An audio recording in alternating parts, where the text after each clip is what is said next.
wabarakatuh. Halo teman-teman, pada kesempatan kali ini kita akan membahas materi yang ada di SMA kelas 11, yaitu tentang sistem reproduksi manusia. Sebelumnya, izinkan saya perkenalkan diri. Saya Dina Wahyu Utami dengan NIM 223042444002 dari kelas Pendidikan Biologi C angkatan 2022. Nah, pada kesempatan kali ini kita akan membahas dua topik. Yang pertama adalah struktur dan fungsi organ reproduksi pada manusia dan juga gametogenesis pada manusia. Struktur dan fungsi organ reproduksi pada perempuan dan laki-laki tentu berbeda ya teman-teman. Nah, sebelumnya kalian udah tahu belum sih apa itu organ reproduksi? Jadi, dalam tubuh manusia terdapat organ vital untuk kelangsungan sistem fungsional tubuh.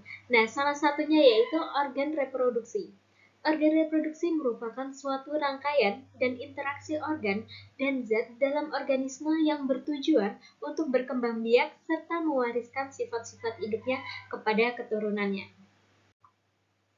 Topik yang pertama yang kita akan bahas yaitu tentang organ reproduksi pada laki-laki. Pada gambar nomor 1 itu merupakan testis. Testis terletak di dalam skrotum yang menghasilkan policyl stimulating hormone dan juga luteinizing hormone dan juga hormon testosteron, yang mana fungsinya untuk membentuk spermatozoa di tubulus seminivorus dan menghasilkan hormon testosteron yang dilakukan oleh sel intersel atau sel Leydig. Fungsinya juga untuk memproduksi sperma ya teman-teman. Lanjut kita ke gambar nomor 2. Itu merupakan epididymis yang merupakan saluran halus yang panjangnya kurang lebih 6 cm terletak sepanjang atas, tepi, dan belakang dari testis. Epididymis berfungsi sebagai saluran penghantar testis, mengatur sperma sebelum diejakulasi serta memproduksi semen, yang mana fungsi lain adalah mematangkan sperma dan juga menyimpan sperma.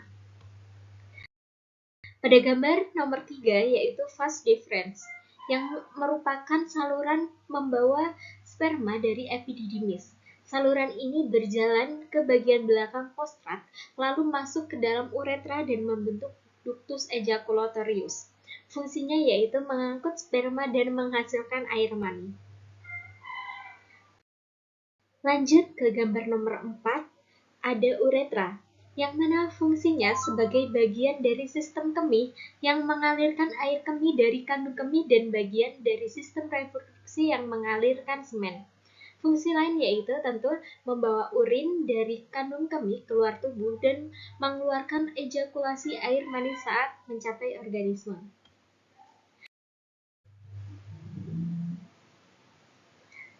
Nah,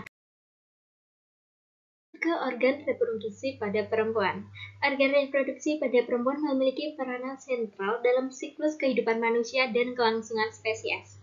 Organ ini memungkinkan perempuan untuk mengalami kehamilan, melahirkan, dan menyusui bayi.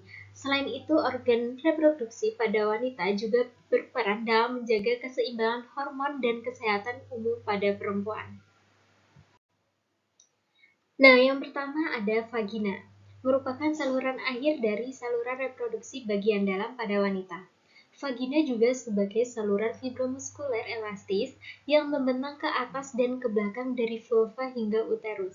Fungsinya yaitu tempat keluarnya darah dan tempat masuknya sel sperma.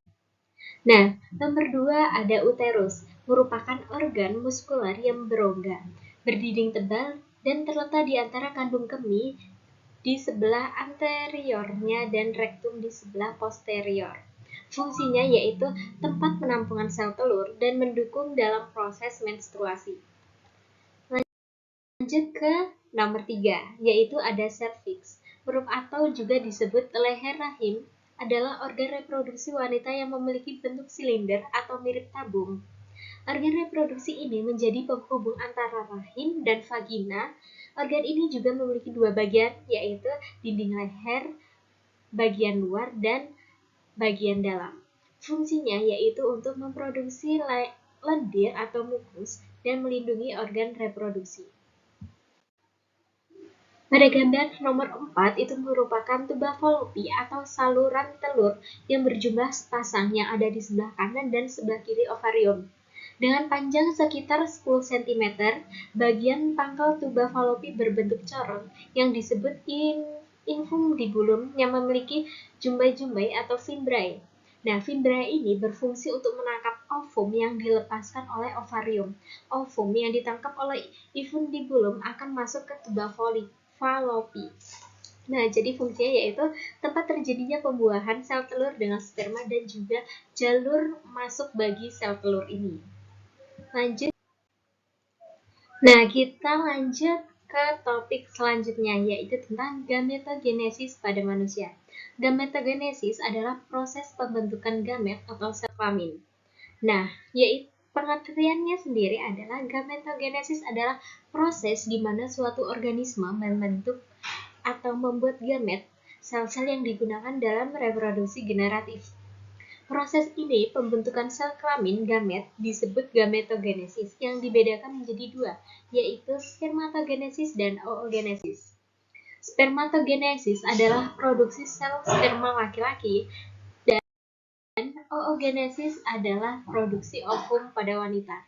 Oogenesis terjadi di dalam ovarium. Ovarium mengandung banyak sel indung telur atau ooganium yang bersifat diploid. Nah, kita akan membahas yang pertama adalah spermatogenesis. Adalah proses pembentukan sel spermatozoa, tunggal spermatozoon, yang terjadi di organ kelamin atau gonad, yaitu testis tepatnya, di tubulus seminiferus. Nah, sel spermatozoa ini disingkat sperma yang bersifat haploid, dibentuk di dalam testis melewati sebuah proses kompleks. Spermatogenesis mencakup pematangan sel epitel germinal dengan melalui proses pembelahan dan diferensi sel. Pada proses inilah spermatogenesis terjadi proses-proses dalam istilah sebagai berikut. Nah, pada proses spermatogenesis yang pertama ada spermatositogenesis. Adalah tahap awal dari spermatogenesis, yaitu peristiwa pembelahan spermatoganium menjadi spermatosit primer atau mitosis. Nah, selanjutnya spermatosit ini melanjutkan pembelahan secara meiosis menjadi spermatosit sekunder dan spermatid. Kemudian pada proses kedua ada spermiogenesis, adalah peristiwa perubahan spermatid menjadi sperma yang dewasa. Spermiogenesis terjadi di dalam epididymis dan membutuhkan waktu kurang lebih selama 2 hari. Kemudian pada tahap yang terakhir ada spermiasi, adalah peristiwa pelepasan sperma matur dari sel Sertoli ke lumen tubulus seminiferus, selanjutnya ke epididymis. Nah, sperma belum memiliki kemampuan bergerak sendiri atau non-motil. Sperma non-motil ini ditransport dalam cairan testikuler hasil sekresi sel Sertoli dan bergerak menuju epididymis karena kontraksi otot peritubuler. Nah, jadi itu adalah tahap-tahap tentang proses spermatogenesis yang terjadi pada laki-laki. Nah, sedikit penjelasan tentang proses spermatogenesis, kita beralih lanjut ke oogenesis, yaitu proses pembentukan sel telur atau ovum di dalam ovarium. Proses oogenesis terbagi menjadi 3 tahapan, yaitu penggandaan, tahap pertumbuhan, dan tahap pematangan. Oogenesis terjadi di dalam ovarium. Nah, ovarium itu kan mengandung banyak sel induk telur. Pada proses yang pertama ada penggandaan. Proses ini terjadi pada ovarium janin ketika masih dalam kandungan. Atau tahap penggandaan ini, sel primordial mengalami pembelahan mitosis menjadi oogonia yang bersifat diploid. Yang mana tentu ini terjadi pada saat terjadinya pada janin. Kemudian ada proses atau tahap pertumbuhan, yaitu oogonia mengalami pembelahan mitosis membentuk oosit primer atau diploid. Oosit primer kemudian mengalami fase istirahat sampai masa pubertas. Misalnya saja, pada perempuan terjadi menstruasi atau timbulnya jerawat karena hormon yang terjadi pada perempuan. Kemudian tahap ketiga yaitu tahap pematangan yang dimulai pada masa puber. Pada saat masa puber, oosit primer ini membalas secara meiosis, menghasilkan oosit sekunder dan badan polar. Nah,